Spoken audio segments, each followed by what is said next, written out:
Não se gosta mais de perder tempo escondendo-se atrás da hipocrisia.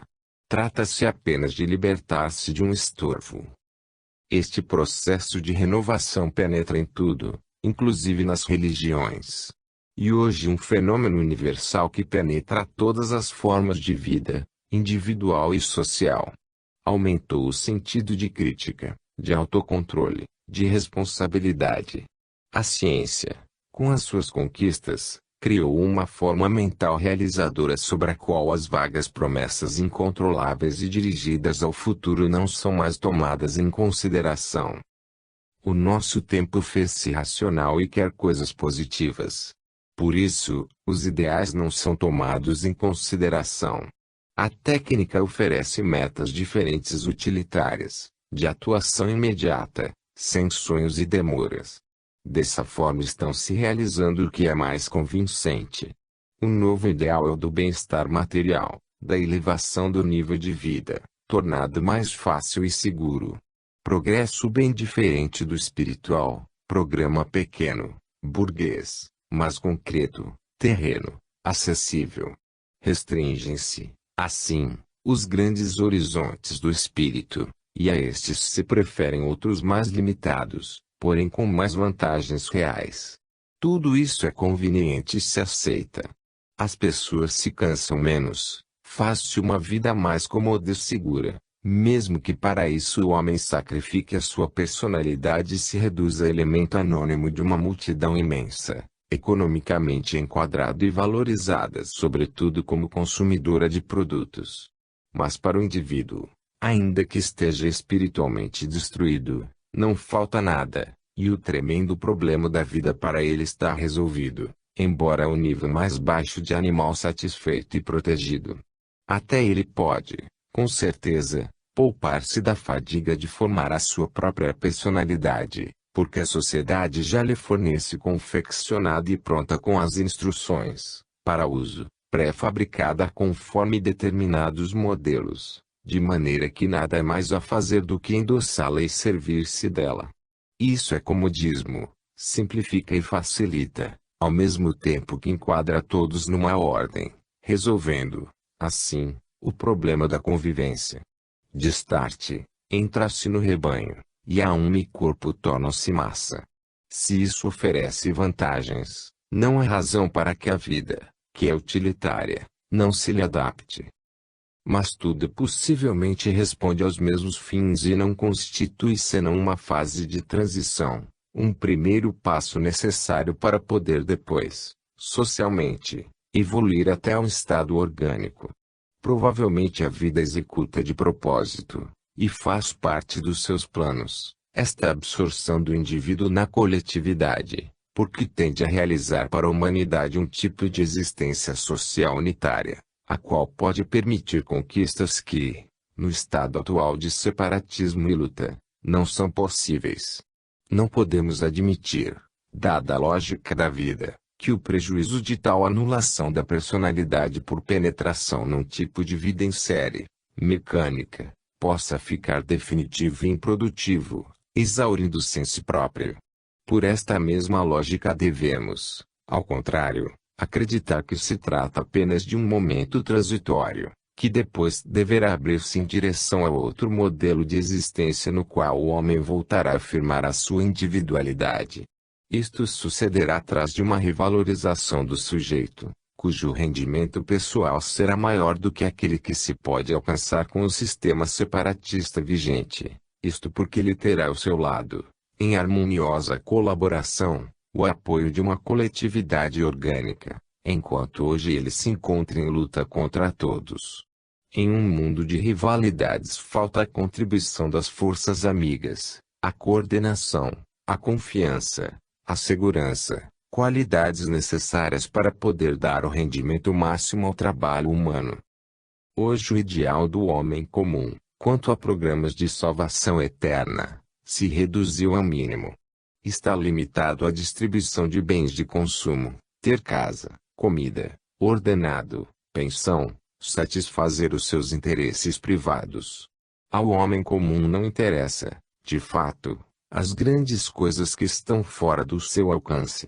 seguir o caminho de menor resistência, com o método da imitação, adquirir segurança evitando fadigosas iniciativas, resolver o problema da vida com o menor risco e maior comodidade possível, procurar a vantagem própria, indiferente a todo o resto. Este é o programa normal.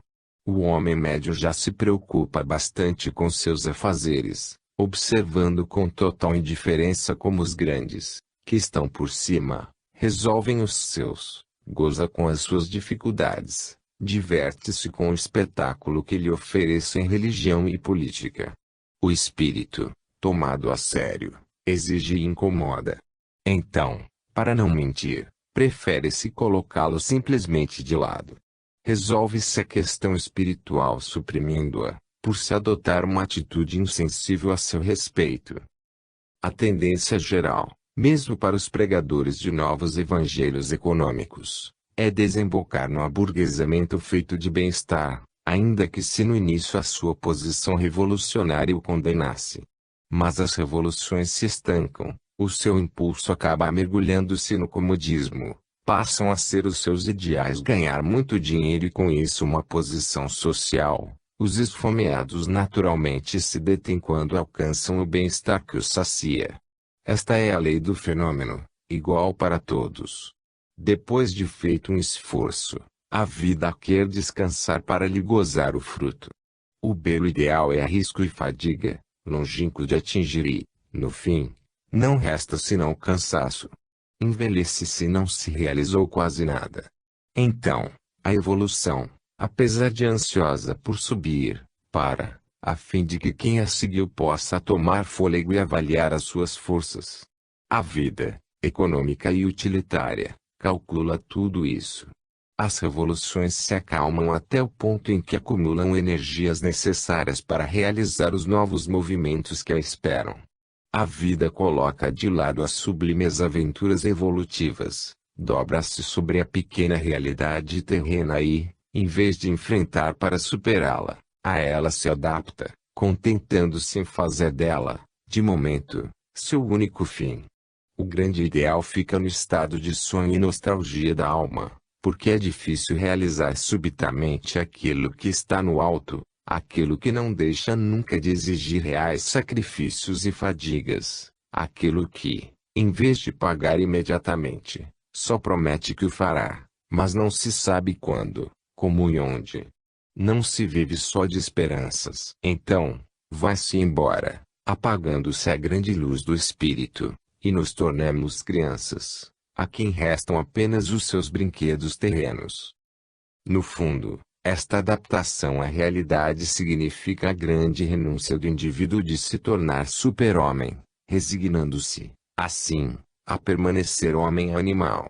No entanto, tal adaptação tem as suas virtudes. Ele é tranquilo, conveniente, racionalmente utilitário, sem o desespero dos renunciadores, nem menos triste, dir-se-á, porque sem consciência da perda que tudo isso representa. Acaba-se vivendo em paz sob um céu sem Deus, tendo uma vida cômoda, bem calculada, mas sem superações, sem esperanças, desinteressando-se de tudo que não seja vantagem imediata. Assim, ocupando-se em produzir em vez de conhecer. Com o sacrifício do espírito se paga o bem-estar material. Para evitar tal suicídio, a salvação e sabedoria, juntamente com o bem-estar, consistiriam em não se entregar à preguiça, efetuando outro trabalho, neste caso a ascese evolutiva, depois de tal preparação suscetível de uma retomada. Para explicar como isso possa acontecer, apresentemos um exemplo tomado do mesmo progresso tecnológico. Este criou os calculadores eletrônicos, que, poupando muito trabalho mental, podem parecer um convite ao ócio.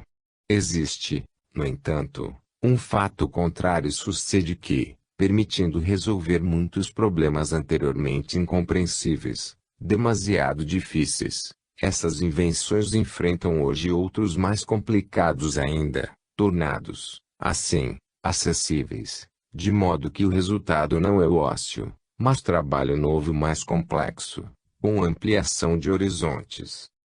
A verdade é que a vida calcula e economiza suas forças permitindo repousos, porém os utiliza como fases transitórias, intercaladas no seu contínuo desenvolvimento. Ela existe como tendência constante em direção a um fim a alcançar e vale enquanto é adotada como meio para realizar os seus objetivos. Se lhe retirarmos isto, ela se esvaziará de todo o conteúdo, corrompendo-se e extinguindo-se. O necessário repouso para retomar depois o caminho é uma coisa, a inércia, que não quer mais avançar, é outra.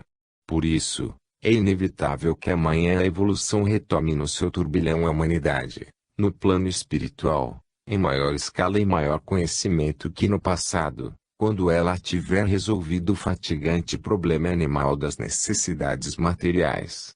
A vida é um organismo no qual aquilo que não funciona para o fim prefixado não tem direito de existir. Portanto, gasta-se e morre, já que ela o lança para fora da sua corrente. O inútil é por fim eliminado. Estes fatos justificam a presença da dura lei da luta pela vida, enquanto ela impõe uma incessante atividade para a conquista evolutiva.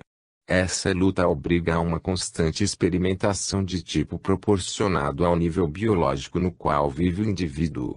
Se ela ao grau animal humano é destruição e construção no plano físico, todavia com isso representa uma escola que leva à aquisição de novas qualidades que desenvolvem o ser mentalmente. Ora, o fato de se ter alcançado, em alguns países, um alto padrão econômico pode implicar o perigo de paralisar a função vital daquela lei de luta pela vida, com tristes consequências. O fenômeno não é novo e verificou-se, historicamente, nas aristocracias adaptadas ao bem-estar. E esta é a tendência atual. Higiene e medicina se encarregaram de proteger a saúde. As guerras não pedem mais ao indivíduo coragem ou qualquer ato de valor, porque a defesa não será mais individual, porém nacional, confiada a uma tecnocracia de especialistas. A organização social poderá garantir a segurança econômica. Muito trabalho será confiado às máquinas, e a automatização economizará toda a fadiga. Não faltarão alimento, repouso, meios de transporte, comodidades. Tudo isso pode representar para os povos não preparados para disso fazer bom uso uma mudança imprevista, perigosa na medida em que pode conduzir a adulterados sucedâneos, em vez de levar a mais altos tipos de trabalho. A história nos mostra qual o fim das aristocracias ociosas e adormecidas nos prazeres. A vida as arrasta na dura, mas vital corrente das experiências a que conduz a luta pela sobrevivência. A existência feita de tensão constante dirigida para o futuro. Quando o repouso cumpriu a sua função de retemperar as forças, se prolongar muito, envenenará. Vemos isto também no plano físico, em nossa vida cotidiana. Quem estacionar demais ao longo da estrada da evolução é corroído pelo grande vendaval do tempo, que continua a correr sem parar. Terminado um esforço criador, é necessário encontrar outro, mais avançado ainda no campo da criação. Tudo isso está expresso nos instintos da própria insaciabilidade dos nossos desejos. A vida é feita para avançar, é uma estrada na qual todos estamos caminhando, é uma pista, e nós somos os veículos. Os que não marcham devem ser colocados de lado, fora do caminho para não se tornarem um obstáculo, a fim de que não sejam atropelados. Com os povos e as classes sociais acontece o mesmo. Os esfomeados assaltam os saciados, os pobres atacam os ricos para os eliminar, se estes se deixaram enfraquecer. Assim são todos arrastados no turbilhão da vida, que quer experimentar para avançar. E, se os povos pobres encontram o bem-estar, a vida subitamente os investe em capital biológico, isto é, como acréscimo de população. Mas ela é econômica que o aumento da quantidade de um produto lhe diminui o valor. O homem vale cada vez menos até ao ponto em que, com a multidão, se torna um embaraço, isto leva às guerras, e, quanto mais aumentar o bem-estar, mais crescerá a população e com isso as lutas armadas. No último conflito mundial, com todos os estragos havidos, a população do mundo no seu total aumentou. Pode ser que a vida queira restabelecer o equilíbrio com a arma mais decisiva, a guerra atômica. O progresso atual a impede de usar os seus habituais expedientes, como a fome, as epidemias, etc. Como se vê, encontramo-nos perante um encadeamento de leis biológicas a que ninguém pode fugir e que estabelecem o tipo e os limites dos nossos movimentos. Neste pano de fundo se verifica o fenômeno tomado aqui para exame, a crise da velha moral. Observemos agora essa crise no seu aspecto mais vivo, no seio da religião mais difundida no Ocidente, o catolicismo. Ela é confirmada por um fato novo e significativo, a atualização por parte da Igreja, tão tradicional e conservadora.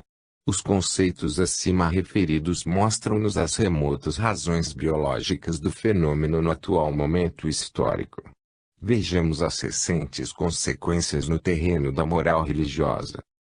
Este desejo de modernização por parte do grupo eclesiástico dirigente é devido a um instinto de sobrevivência que a isso constrangeu, porque, sem esta necessidade, ele teria ficado com muito gosto nas velhas posições, agarrado aos velhos métodos.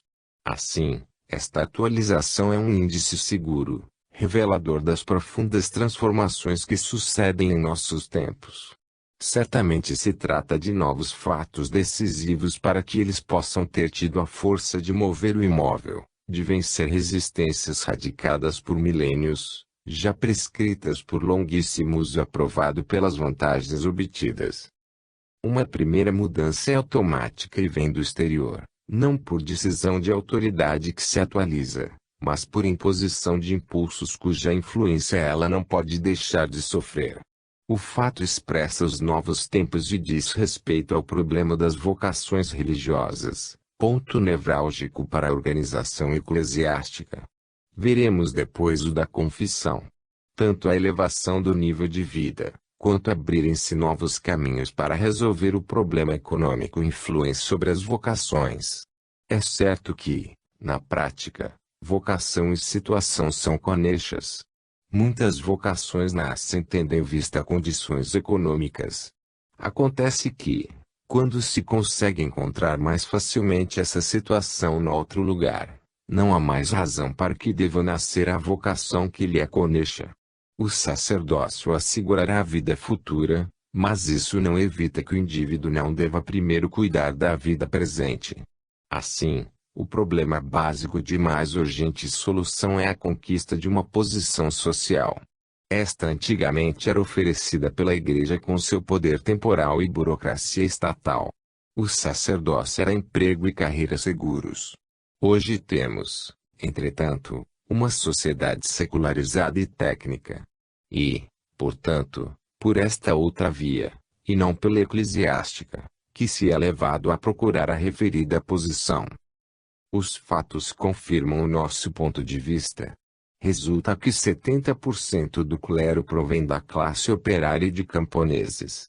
Por causa das novas condições de vida já mencionadas, as vocações na Itália diminuíram numa proporção que vai de 752 mil, há 100 anos, para 50 mil nos dias de hoje, enquanto a população aumentou de 12 para 53 milhões. Se isto aconteceu depois de ter perdido o poder temporal, o que sucederia se a Igreja perdesse o poder econômico? Quantas vocações restariam? O homem tornou-se mais prático e prefere as vantagens terrenas às do além. É natural que se imaginem e se escolham carreiras mais rendosas e que custem menos renúncias. Pensa-se que violar a castidade é considerado um sacrilégio. Pertencer a algumas ordens religiosas significa não poder possuir, comprar, vender, creditar. O sacrifício é real, o ganho é duvidoso. Assim, o fator utilitário não pode deixar de influir nas vocações. Em nosso tempo crítico e positivo, perante resultados tangíveis, o problema da alma salvar-se e santificar-se tornou-se muito menos importante. Existe, pois, o fato de que o público hoje se tornou menos ingênuo. Por isso, percebe-se o sacerdote com a sua conduta entra em contradição com os princípios que professa, pretende que este os aplique e que ao menos prove com fatos que neles acredita verdadeiramente, o que é coisa diversa de ser um bom empregado na administração eclesiástica. O fiel faz-se mais crítico e exige dos pastores que pelo menos pratiquem o que pregam. Isto porque o que pregam lhes serve para o fiel significa que eles se colocam ao seu serviço para lhe fazer gratuitamente o trabalho espiritual. Ora, quem, para chegar a uma situação eclesiástica, deve ter desenvolvido o esforço de superar muitas dificuldades, tendo depois de ser sobrecarregado de renúncias e de disciplina, e tudo isso nem sempre é bem retribuído, não pode arder de santo zelo para salvar almas, muitas vezes indolentes e que gostariam de ser servidas em nome de santos princípios. É humano, portanto, que o sacerdote se limite ao exercício das suas funções, como faz qualquer bom operário na sua profissão, tendo feito bem quando cumpriu o próprio dever. Surge, assim, uma ruptura entre rebanho e pastor, cada um dos dois tentando resolver os seus próprios problemas. Hoje se procuram outras técnicas de apostolado, nova estratégia de proselitismo religioso, contanto que não se perca a clientela necessária para viver, feita de almas para salvar. Assim, vão procurá-las nas fábricas, nas profissões, nas praças etc. É um ótimo serviço de massa para salvar a instituição para a qual o indivíduo não pesa. Entretanto, se este quiser salvar-se, terá de fazê-lo por si próprio. Até há pouco tempo, as vocações não eram submetidas ao controle da moderna investigação psicológica. O próprio sujeito de boa fé podia enganar-se sobre a verdadeira natureza dos seus sentimentos ocultos no subconsciente.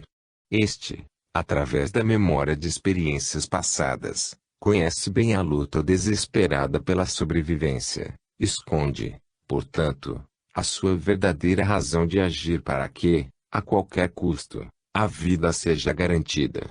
Hoje se constatou, através da psicanálise, que fracassa a grande parte das vocações. Estas no passado tinham preeminência e cumpriam o prejudicial trabalho de corrupção interna da religião. Eram elementos que depois se dedicavam a um trabalho bem diferente dirigido a outra finalidade, e, por seu mérito, hoje tão avançada, do castelo das acomodações, da hipocrisia, de uma doutrina escondida, aninhada dentro da verdadeira, para invertê-la segundo as próprias conveniências. Nos dias atuais, uma nova penetração psicológica entrevê muitas coisas que a ignorância do passado deixava encobertas. Os rígidos conservadores se puseram a caminhar depressa para se atualizar, dado que hoje o mundo corre veloz. Este vai adiante, e a Igreja, inspirada por Deus, chega depois.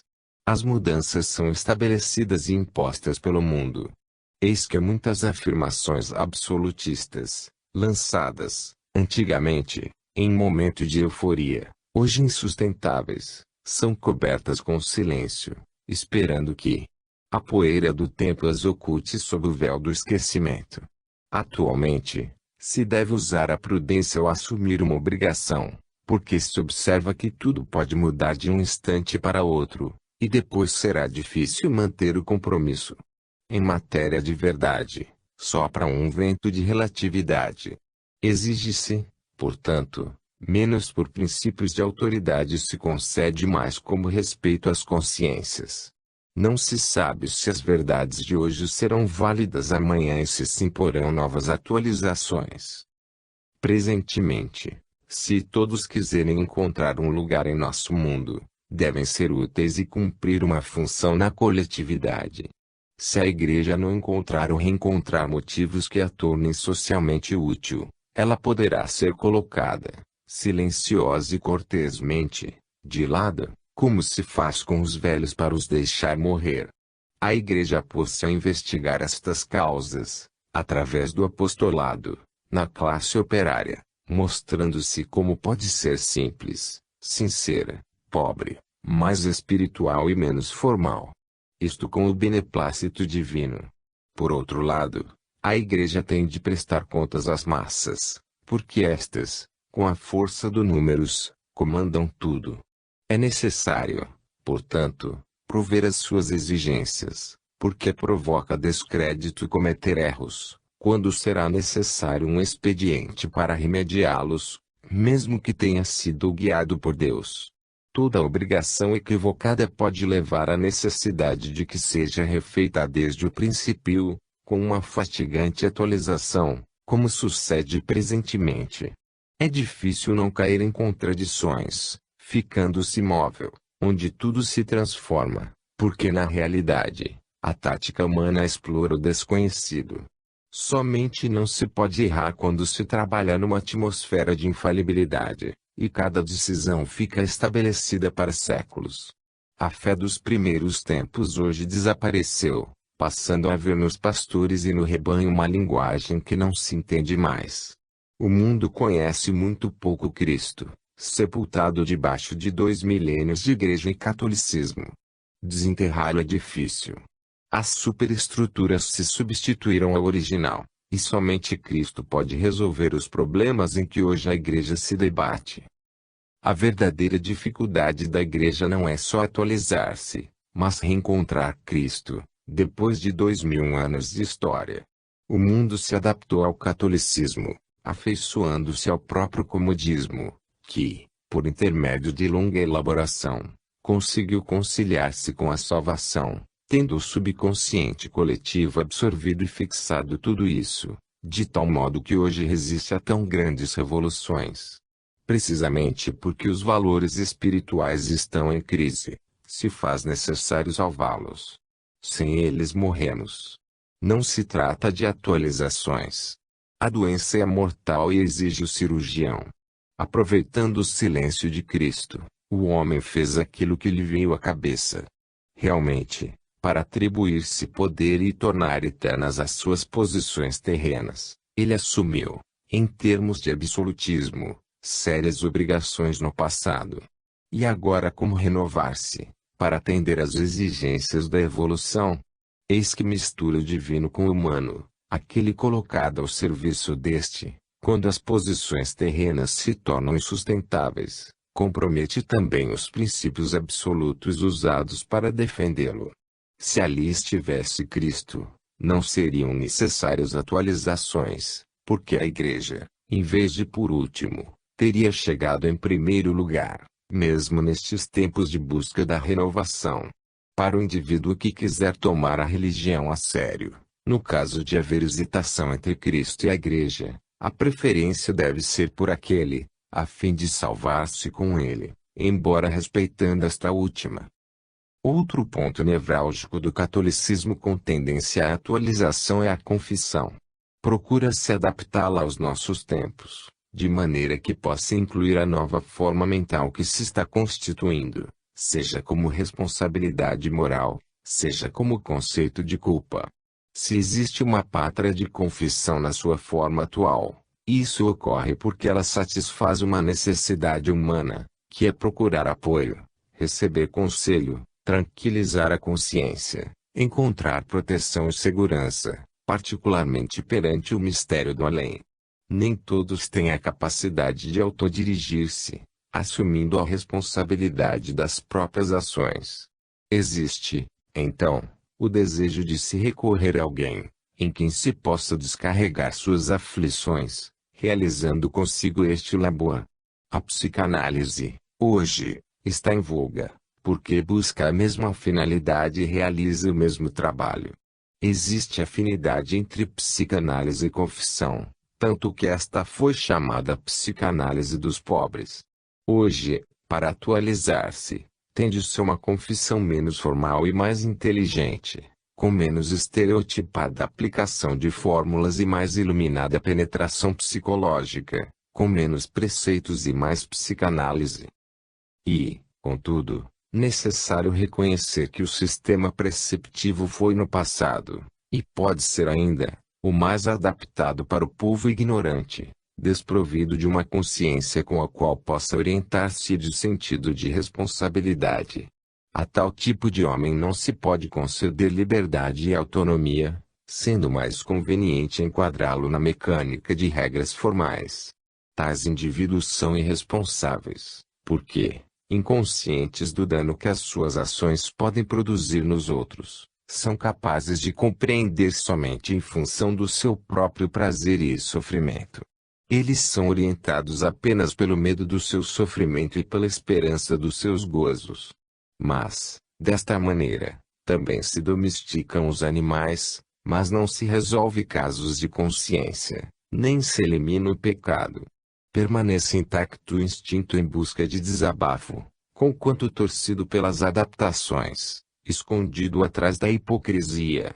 O pecado fica, mas tolerado como um mal inevitável, que serve enquanto útil para provar a misericórdia de Deus, tão bom que perdoa, ou para justificar a existência do clero, ou para satisfazer o próprio pecado.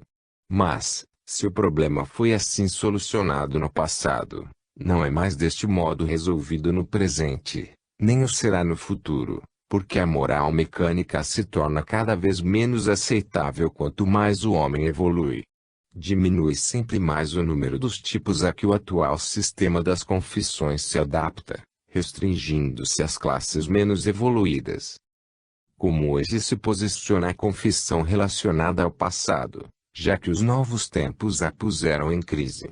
Atualmente, existe o fato de que nasceu outra psicologia, mais positiva, feita de duas qualidades básicas: mais sinceridade e maior sentido de responsabilidade. Somos mais retilíneos. Mesmo que isso possa parecer abuso, há mais pureza, mais honestidade, o que não constitui afastamento de Deus.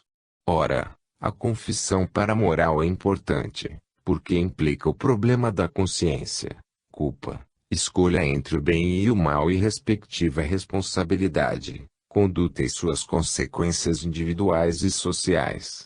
Hoje se está realmente formando uma nova ética, que não tem nada a ver com as religiões, pronta para resolver o problema da convivência moral, reguladora das relações no seio da coletividade.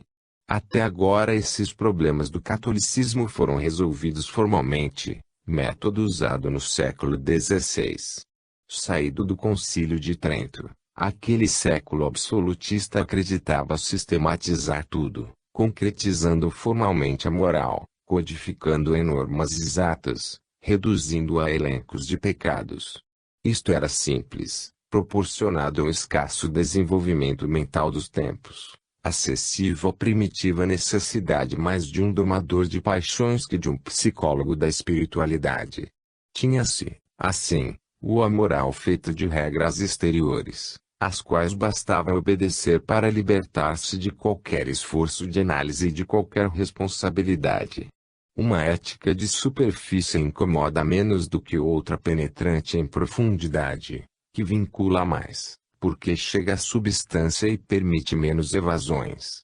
Mas, quando falta aquele sentido sutil, necessário para dirigir com inteligência a própria conduta, sabendo-se ajuizar o valor dos próprios atos, não se pode deixar de cair na superficialidade do preceptismo. Foi assim que este nasceu e funcionou como método mais acomodado à forma mental do fiel subdesenvolvido, a quem se pedia apenas uma obediência mecânica. A consciência incapaz se substituiu ao formalismo, isto é, a moral cristalizada, reduzida a uma lista de preceitos e de culpas. A futura ética será completamente diversa. Sem preceptismo e juízos que assumem o peso da responsabilidade, cada indivíduo será ele próprio o seu juiz e tomará sobre si as suas responsabilidades sem pensar em fugir delas, porque ele já não é mais tão inconsciente que acredite se possa defraudar a lei de Deus fugindo às suas sanções, isto é, que, uma vez feito o mal, se possa evitar pagá-lo. Sobre este fato indiscutível os julgamentos dos homens, mesmo em nome de Deus, não têm nenhum poder. Sobre tais fenômenos eles não podem trazer nenhuma modificação. É verdade que o velho método oferecia vantagens, Ele facilitava o trabalho de julgar. Até o penitente lhe encontrava vantagem. Ele podia resolver os problemas de consciência facilmente, com regras sobre o fazer e o não fazer.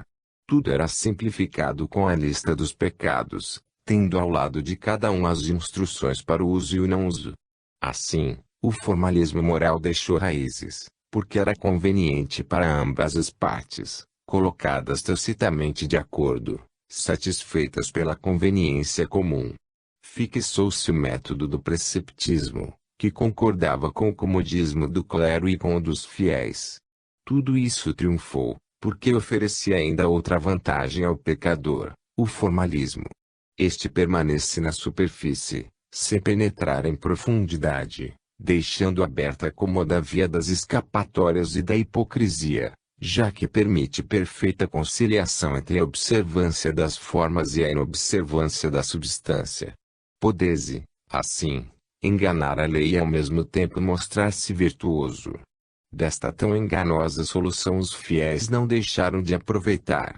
De fato, para eles a grande preocupação, no terreno da moral, era encontrar a forma de fazer prosseguir a própria vantagem mostrando, ao mesmo tempo, perfeito cumprimento das leis. A sapiência consistia em ter encontrado a maneira de salvar as aparências, para fazer boa figura, apresentando-se como cumpridores da lei, enquanto em substância se fazia o contrário, satisfazendo os próprios instintos. Antigamente, não se atacavam os problemas de frente, para resolvê-los. Procurava-se, ao contrário, a evasão. As próprias leis não eram feitas para solucioná-los, mas em favor dos seus autores e para que os outros as observassem. Em suma, o que em realidade se fazia atrás das aparências era, em ambos os lados, a mesma luta pela sobrevivência. Legisladores e súditos eram simplesmente rivais. E, com o mesmo método, buscavam ambos a máxima vantagem em favor próprio.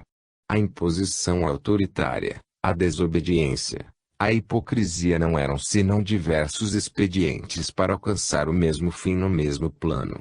Deste modo, aplicavam a mesma lei da luta pela vida. Segundo esta, não havia razão para que tais métodos não fossem usados. Biologicamente, tudo se explica e se justifica. Hoje, no entanto, verifica-se um fato novo. Exige-se por parte de quem deve aceitar a moral, sinceridade e honestidade. Isto não porque os indivíduos tenham ficado melhores, mas porque se tornaram menos ingênuos, menos dispostos a se deixarem cair no engano e a aceitarem o jogo dos oportunistas. Atualmente não se admite mais o sacrifício sem lhe controlar a utilidade, mesmo que lhe seja apresentado como coisa sublime. Tais métodos são herança do passado e nos pertencem. Se a Igreja quiser atualizar-se, deve libertar-se desses inconvenientes, embora isso venha sendo sustentado há 4 séculos. O que não se aniquila tão facilmente. Ora, quando se enfrentar a moral com a consciência mais iluminada dos novos tempos, em lugar de se usar a velha preceptística, o pecado e a confissão tornar-se-ão outra coisa. O pecado tradicionalmente entendido e medido com a regra da antiga doutrina está em crise, ainda que não ocorra o mesmo com o problema da consciência. Outrora, a virtude consistia em resistir às tentações, em, simplesmente, não fazer.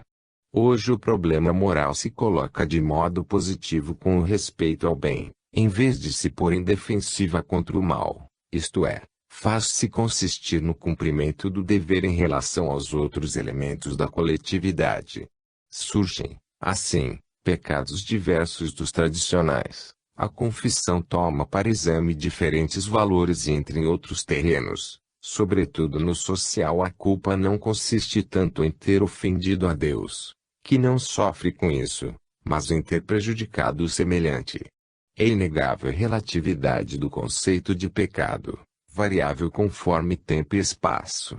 Isto prova que ele existe não em função de Deus, caso em que o deveria permanecer sempre e, em qualquer lugar, invariável, mas em função do homem, que o constrói em relação a si próprio, diverso, consoante a época e os lugares, de acordo com as suas condições da vida. Até agora o maior conteúdo da confissão era o sexo. Ao concentrar-se a atenção do clero sobre este particular aspecto da moral e ao formar uma mentalidade sexófoba, não é estranho que a castidade da classe sacerdotal tenha tanta força. Esta é necessária, em virtude da luta pela sobrevivência do grupo eclesiástico, o verdadeiro exército que não pode ir à guerra com crianças e senhoras, nem com elas pode desperdiçar as suas riquezas.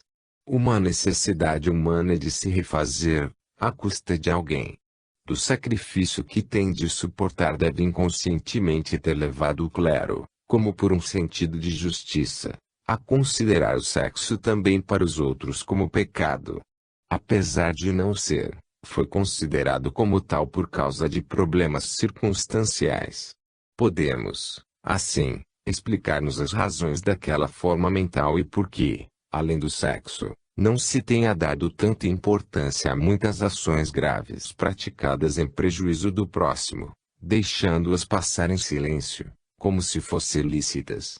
É natural, portanto, que a moral se tenha feito mais exigente, porquanto, embora tenha aumentado o sentido de responsabilidade, a paciência dos oprimidos diminuiu.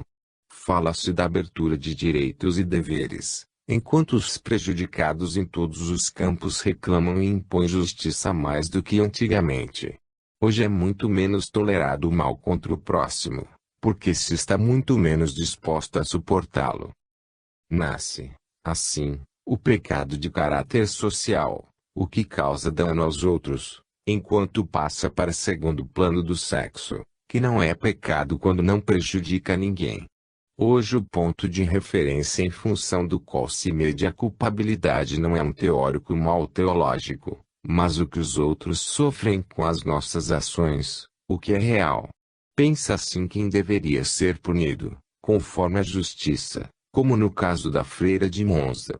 Todavia, não foram de fato condenados os diversos culpados responsáveis, isto é, a família, os costumes daqueles tempos, aprovados pelas autoridades eclesiásticas, enquanto foi selada a fogo a última consequência, e aquela pagou por todos.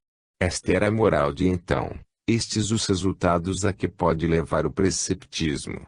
Os verdadeiros culpados ficaram impunes, tendo caído na armadilha o ser mais débil, destruído por ter procurado satisfazer um instinto da natureza, que ninguém tinha o direito de impedir-lhe.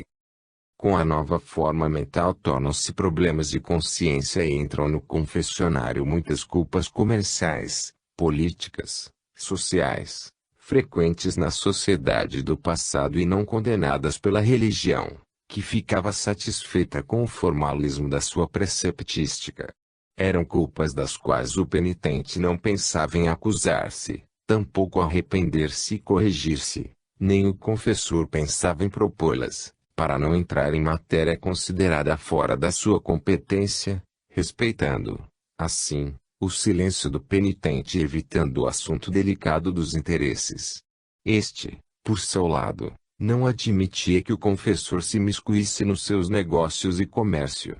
Por isso, reconduziu ao seu terreno espiritual, dizendo: isto são coisas que se fazem fora da igreja, não competindo ao clero ocupar-se delas. Evitava-se a sua intervenção e fazer de tais coisas um problema de consciência. Interessava ao clero ser indulgente numa questão espinhosa. Não intervindo, não chamava a atenção sobre negócios que não se podiam fazer, com exceção quando ele próprio comerciava, que, sem prejuízo, podia concentrar a atenção sobre o sexo, atividade mais facilmente ocultável sob uma castidade oficial que permitia colocar-se do lado da virtude. Tudo isso convinha também ao penitente, que aproveitava esta tolerância, respeitando em troca os negócios do clero, ou seja, o mesmo respeito que este tinha pelos do penitente. Assim, o sacerdote foi repelido para dentro da igreja, para que fora dela não incomodasse.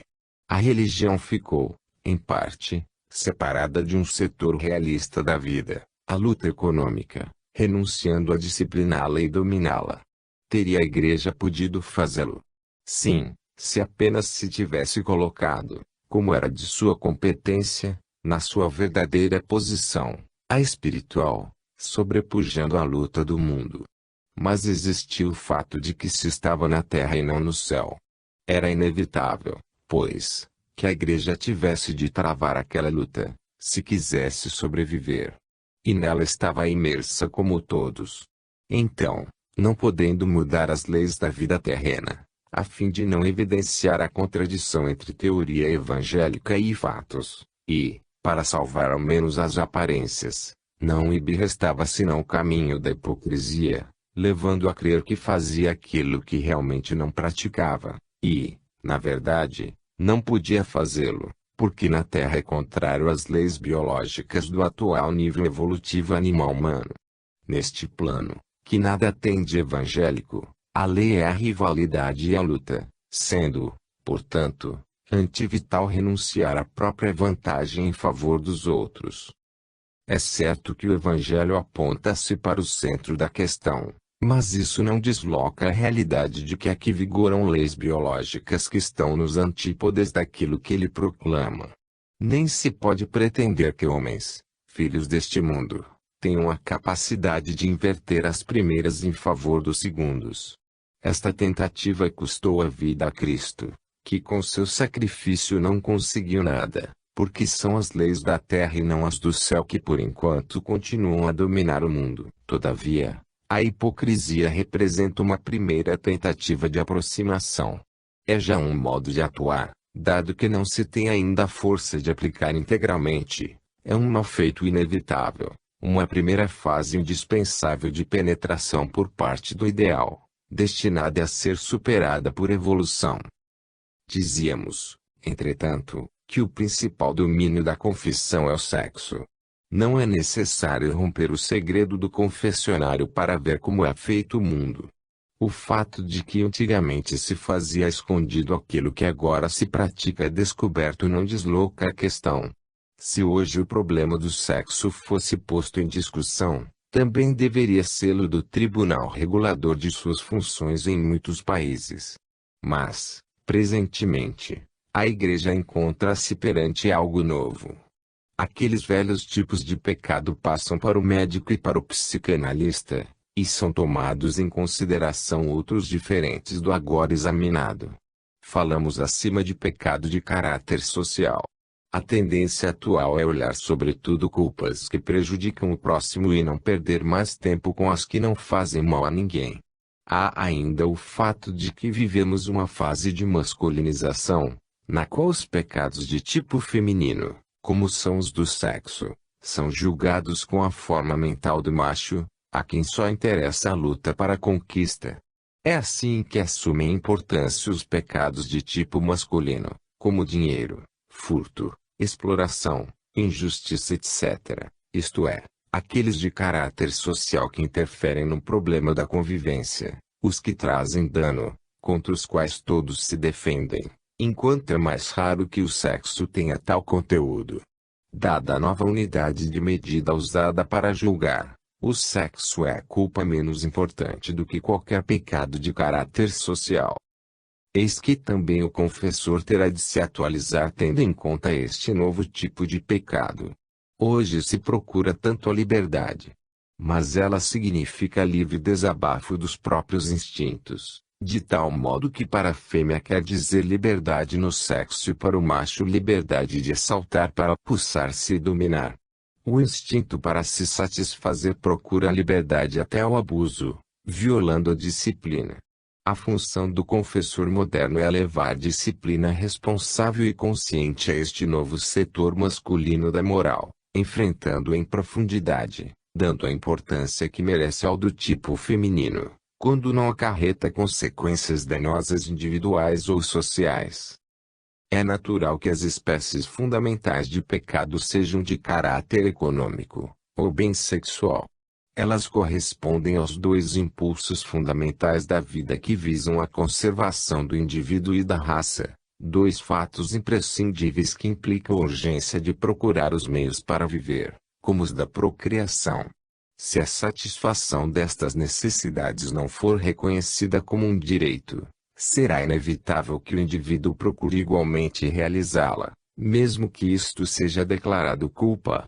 Mas esta, ao contrário, será de quem declarou como tal aquilo que é uma necessidade a que o indivíduo deve sujeitar-se, porque estas são as leis da vida. Tais problemas não se resolvem com a tolerância, com a qual se busca remediar a sua má colocação. O novo moralista, para poder exigir que os outros cumpram o seu dever, tem de cumprir primeiro o seu de reconhecer o direito à vida. Se ele não se colocar num terreno de justiça, não poderá pretender obediência. No passado o legislador pensava em primeiro lugar em si próprio, e as relações com quem dele dependia eram impostas num regime de luta recíproca, na qual vencia o mais forte e hábil e não a justiça. Depois, para viver tranquilamente, suavizavam-se os ângulos com as acomodações, apesar de tudo necessárias, para tornar menos fatigante a convivência. Deste sistema nasceu a moral fragmentada a cada passo, como desejava o penitente, ao lado de outra teoricamente íntegra, como pretendia o moralista. É certo que deste modo ficavam satisfeitas as suas opostas exigências. Nem a outro resultado podia conduzir o choque entre duas vontades contrárias. Porém é também verdadeiro que assim se chegou a uma mistura de pecado e perdão em incessante contradição, perante um problema eternamente insolúvel, mas que tem significado na medida em que é destinado a solucionar-se. De start, em vez de aplicação da lei, se chegou à sua contínua violação. Aqui se opôs o paliativo de uma constante reintegração do arrependimento e do perdão, o que não resolve, porque deixa abertas as portas a novas violações. Mas a outras consequências não se podia chegar, colocando a questão nos termos acima expostos, isto é, sem reconhecer os direitos do indivíduo. É natural, então, que este se defenda com a desobediência. Mas tudo está previsto. Temos, assim, uma confissão feita por reincidentes e para estes. É certo que ela fracassa no seu objetivo. Mas deste modo o penitente fica contente, porque ele pode satisfazer-se, mesmo que seja com uma veste de pecador. Reconhecendo-se tal, tem a vantagem de poder continuar a pecar, optando pelo que mais lhe convém. Por outro lado, o clero também fica satisfeito, porque o confessionário é frequentado. É verdade ainda que o penitente devia descobrir um meio que o permitisse viver a seu modo, ou seja, continuando a pecar. Encontrou-se, então, o método das evasões, do pecado ocasional, repetido com regularidade, mas não premeditado, não expressamente desejado, praticado por incidente. E com isso o penitente ficou satisfeito. Chegou-se, por seguidas adaptações, ao sistema conveniente para todos, dos pecados contínuos, de poderem ser salvos por ininterruptas lavagens purificadoras nos confessionários muito concorridos. E tudo vai bem, porque a Igreja mantém a sua autoridade sobre as consciências e o pecador tranquiliza a sua alma com uma penitência que muito pouco lhe custa. Ao mesmo tempo ele goza da vantagem de poder descarregar, com um ato formal de obediência, a sua responsabilidade sobre a autoridade julgadora, o que é uma ilusão, ou de poder fugir à fatal necessidade de pagar as consequências das próprias ações. Em suma, veio-se a ter, certamente sem premeditação, por sucessivas acomodações, uma obra-prima de moral elástica que sabe conciliar os opostos, a salvação e a incessante repetição do pecado. E não é difícil encontrar uma solução que satisfaça a todos ao mesmo tempo. O resultado de tudo isso é uma observância formal que salva as aparências e, em substância, uma hipocrisia na qual naufraga a sinceridade, o sentido de responsabilidade, a consciência do mal cometido na ilusão de fazê-lo francamente. Hoje, às avessas, estas são exatamente as qualidades que é necessário desenvolver, para se chegar a compreender que, independentemente de qualquer clero ou religião, Existem leis positivas, como as da ciência, às quais ninguém pode escapar e pelas quais o mal feito automaticamente recai em forma de reação punitiva sobre quem o praticou. Esta será a moral científica de amanhã, sem hipocrisia, acomodações ou possibilidades de evasão. Infelizmente, construiu-se no passado um sistema de simulação tido como sabedoria, habilidade do saber viver, e hoje o herdamos bem radicado nos hábitos. É uma falsidade de linguagem e de costumes contra a qual as novas gerações lutam para varrer tudo, aparecendo escandalosamente atrevidas, porque não representam mais a tradicional farsa, escondendo o mal sob um manto de virtudes. Abrem-se as janelas e entra o ar puro, mesmo que este seja de tempestade que levanta turbilhões de poeira, rompe as delicadas teias de aranha, fazendo estremecer os velhos adormecidos. Esta ventania entrará também nos confessionários, que, se quiserem sobreviver, terão de atualizar-se. Mas não é um mal para as almas o escândalo de descobrir a realidade. Se esta se mantiver escondida, elas poderão muito mais facilmente se corromper. Chegar-se, assim, a dar um sentido de virtude à sexualidade de culpa fundamental função da vida confiada ao sexo. Se isto, espiritualmente pode representar uma tentativa de superação da animalidade perante a natureza, que exige a continuação da espécie, por outro lado é antivital e, portanto, biologicamente imoral. Esta identificação do sexo com culpa é contra a moral da vida, que, pelo menos no atual plano humano, é a moral de Deus. Sucede que, dada a estrutura do organismo em que não podemos deixar de viver, não nos podemos evadir do nível terreno, a não ser por longa evolução. Biologicamente, não é qualificável com característica de superioridade à frigidez, que na natureza representa um fato negativo, pertencendo mais ao patológico. Quando, pois, a castidade não é a sexualidade, ou frigidez atribuída ao indivíduo, mas se verifica por pressão imposta, então ela é obrigada a manifestar-se em formas contorcidas contra a natureza. A castidade é útil para o interesse do grupo de quem protege a conservação, mas não é para o tipo comum do indivíduo. Ela é inútil para os frígidos, que através dela nada podem sublimar, porque nada têm para isso. É perigosa para os eróticos, que são levados a contorções e os sucedâneos, em vez de sublimação. Isto pelo fato de que tal solução é mais fácil de alcançar e porque a vida a prefere no nível humano, uma vez que ela costuma escolher a via de menor resistência, requer menor esforço.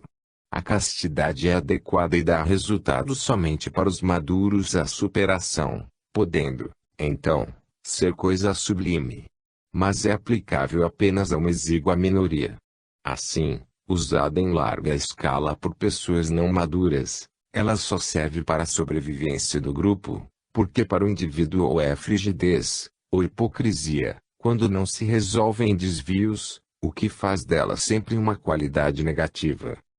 Este conceito de sexo-pecado coloca nas próprias origens da vida um sentimento torcido, porque só pelo fato de se ter nascido se é pecador.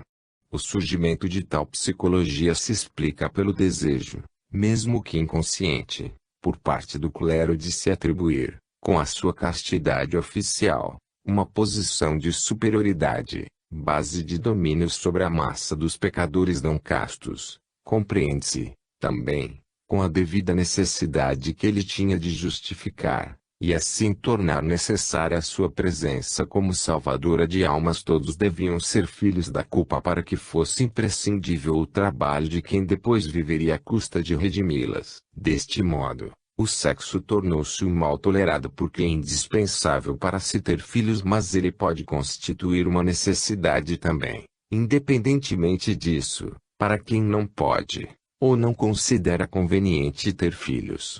Chega-se à hipocrisia de dizer que se casa para cumprir o dever de procriar. Seria interessante observar quem teria tanto zelo de cumprir esse dever só por imposição de uma moral, se não existisse a atração sexual. Se assim fosse, teriam o mais alto sentido ético tantos inconscientes pobres que geram, sem medida, filhos destinados à fome. Por isso, os castos, porque frígidos foram vistos como virtuosos, e os hipereróticos como grandes pecadores, dignos de toda a condenação.